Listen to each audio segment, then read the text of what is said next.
2 যোগ ও বিয়োগ এর 70 পৃষ্ঠার দ্বিতীয় পর্বের আলোচনা সাদর আমন্ত্রণ। আসো আমরা শুরু করি। আমরা প্রথমে 70 পৃষ্ঠার 2 নম্বর প্রশ্ন এর সমাধান করি। তোমরা সবাই খাতা কলম নিয়ে রেডি হও।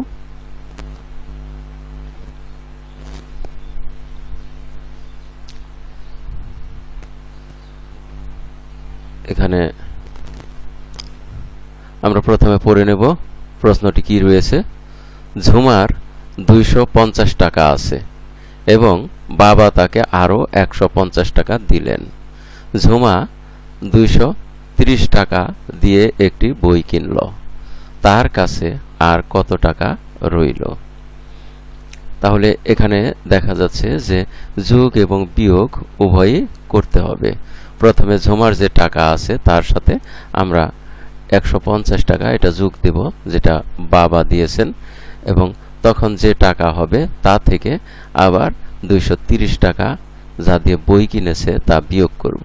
বিয়োগ করলেই যে বিয়োগফল পাওয়া যাবে তাই হবে বাকি টাকা যা তার কাছে আছে।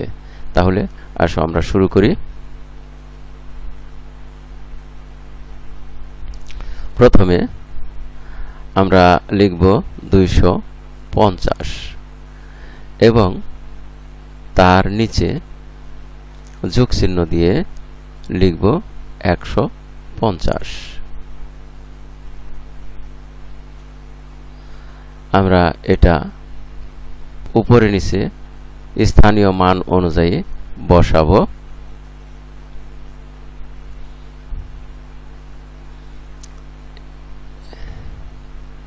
এবারে নিচে দাগ দিয়ে আমরা যোগ করি। যোগ করি একক স্থানে 0 আর 0 যোগ করলে যোগফল হয় 0। তারপরে আমরা দেখব দশক স্থানে। দশক স্থানে 5 এবং 5 এবং 5 যোগ করলে হয় 10। আমরা জানি 10 দশকে হলো 1 শতক। তাহলে আমরা 1 শতক হিসেবে তার শতক স্থানে যোগ করব। তাহলে দশক স্থানে রইল 0। আমরা যাই এবার শতক স্থানে। আমরা যেহেতু এখানে দশক স্থান থেকে 1 দশক মানে 10 দশক বা 1 শতক পেয়েছি, তাহলে 1 শতক আর 2 হলো 3 শতক, 1 হলো 4 শতক। তাহলে শতক স্থানে আমরা বসাবো 4 শতক। শতক স্থানে 4 শতক বসালাম। তার মানে ঝুমার কাছে এখন হলো 400 টাকা। এবারে ঝুমা বই কিনবে। বই কিনেছে 230 টাকা দিয়ে। এবার আমরা এই 400 টাকা এটার থেকে বিয়োগ দেব 230 টাকা। তাহলে বিয়োগ 230। আমরা এটাও স্থানীয় মান অনুযায়ী উপরে নিচে বসিয়ে নেই। এবারে নিচে দাগ দিয়ে বিয়োগ করি। এখানে লক্ষ্য করো একক স্থানে 0 থেকে 0 বিয়োগ করলে বিয়োগফল হয় 0। আমরা 0 বসালাম। এবারে দশক স্থানে দেখো 0 থেকে 3 বিয়োগ করা যায় না, ফলে আমাদেরকে যা করতে হবে তা হলো শতক স্থানে একটি শতক দশক স্থানে নিয়ে আসব। আমরা জানি যে 1 শতক যদি আমরা দশক স্থানে নিয়ে আসি তাহলে তা হয় 10 দশক। তাহলে আমরা এখানে 4 থেকে যেহেতু 1 শতক নিয়ে এসেছি, ফলে এখানে রইল 3 শতক। আবার 1 শতক যেহেতু আমরা দশক স্থানে নিয়ে এলাম, তাহলে দশক স্থানে হলো 10 দশক, আর তার সাথে এই 0 দশক যোগ করলে 10 দশকই হয়। অর্থাৎ আমরা এখানে 0 কেটে দিয়ে লিখব 10 দশক। তাহলে এখানে লিখলাম দশক স্থানে 10 দশক। এবারে এই দশক থেকে আমরা 10 দশক থেকে আমরা 3 দশক বিয়োগ দিব। 3 দশক বিয়োগ দিলে বিয়োগফল হয় 7 দশক। তারপরে শতক স্থানে 3 শতক থেকে 2 শতক বিয়োগ দিলে বিয়োগফল হয় 1 শতক। তাহলে আমরা পেলাম সর্বশেষ 170, অর্থাৎ 170 টাকা। তাহলে আমরা উত্তর লিখব এভাবে যে তার কাছে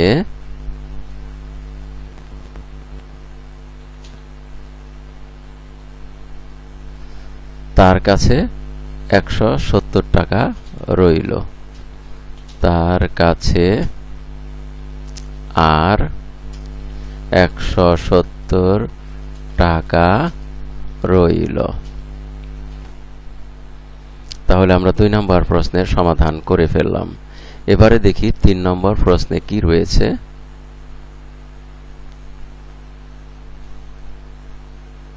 আমরা 3 নম্বর প্রশ্ন সমাধান করব। এখানে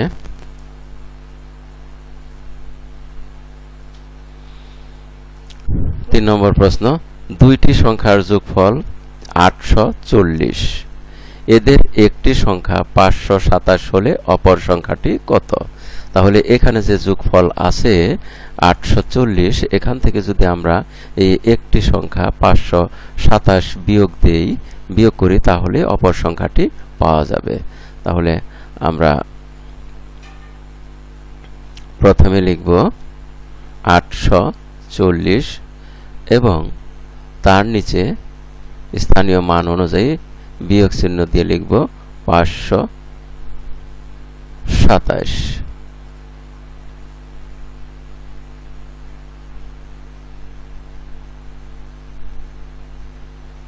আমরা 527 উপরে নিচে বসিয়ে নেই।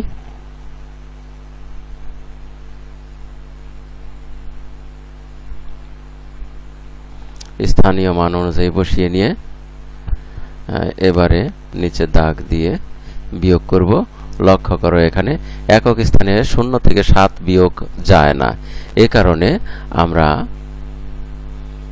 এই দশক স্থান থেকে একটি দশক নিয়ে আসব একক স্থানে। এখন একটি দশক যখন একক স্থানে নিয়ে আসব তাহলে এই দশক স্থানে 4-এর পরিবর্তে হলো 3, আর একক স্থানে একটি দশক একক স্থানে আনলে 10টি একক পাওয়া যায়। তাহলে এই 0 কেটে, অর্থাৎ 0-এর সাথে যদি আমি 10টি একক যোগ করি, অর্থাৎ একটি দশক বা 10টি একক যোগ করি, তাহলে তা হলো 10টি একক। 0-এর সাথে 10 একক যোগ করলে 10 এককই হয়। তাহলে এবার এই 10 একক থেকে 7 একক বিয়োগ করি। 7 একক বিয়োগ করলে হয় 3 একক। আমরা একক স্থানে লিখলাম 3। এবারে দশক স্থানে 3 থেকে 2 বিয়োগ করব। 3 থেকে 2 বিয়োগ করলে হয় 1। আমরা দশক স্থানে পেলাম 1। এবারে শতক স্থানে আছে 8, তার থেকে 5 বিয়োগ করব। 8 থেকে 5 বিয়োগ করলে বিয়োগফল হয় 3। তাহলে আমরা শতক স্থানে পেলাম 3 আর বিয়োগফল পেলাম 313। তাহলে আমরা এখন বলতে পারি যে অপর সংখ্যাটি হলো 313। অপর সংখ্যাটি 313। আমরা 3 নম্বর প্রশ্নেরও সমাধান করে ফেললাম। এবারে দেখব 4 নম্বর প্রশ্নে কি রয়েছে।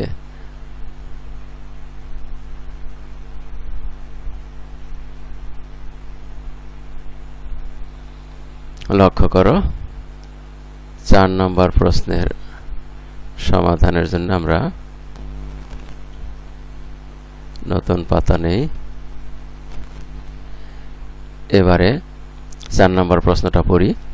একজন দোকানদার এক সপ্তাহে আয় করেন 920 টাকা এবং সপ্তাহে ব্যয় করেন, সপ্তাহে বলতে এক সপ্তাহ, সপ্তাহে ব্যয় করেন 675 টাকা।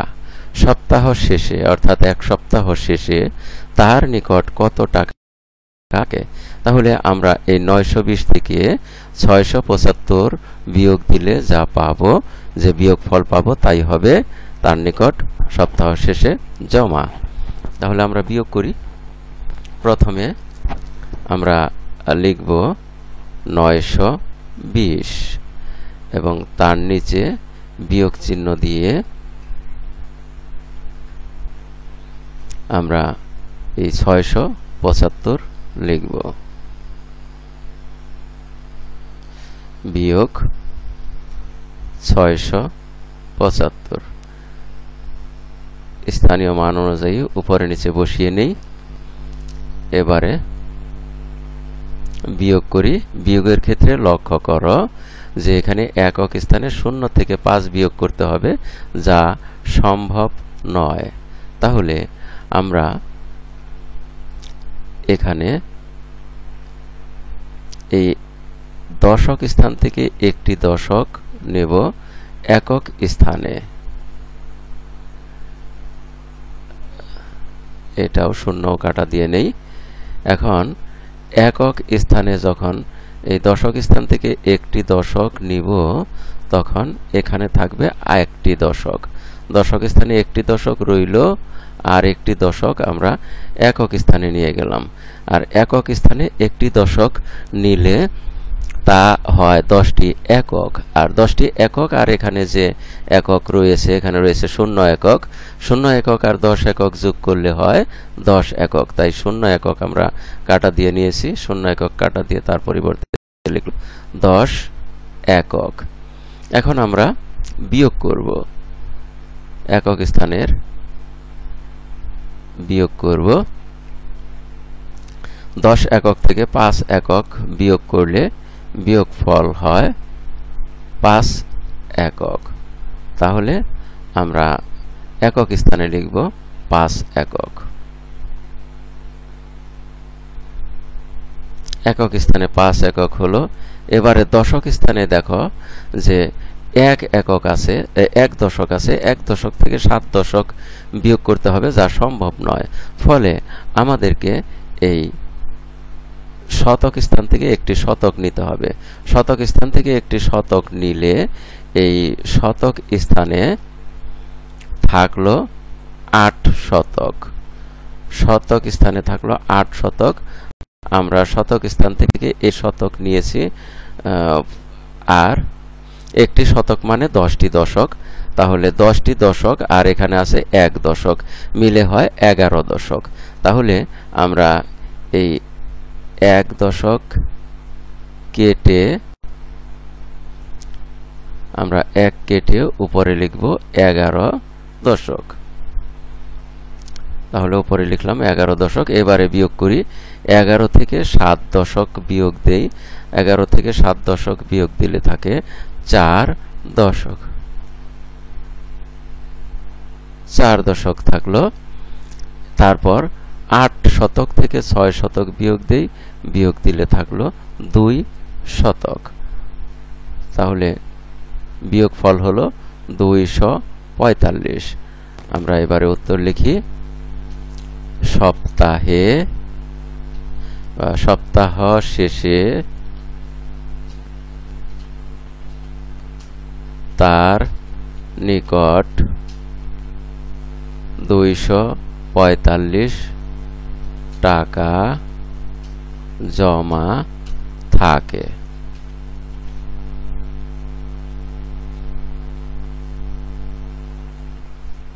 আমরা 4 নম্বর প্রশ্নের সমাধান করে ফেললাম। আর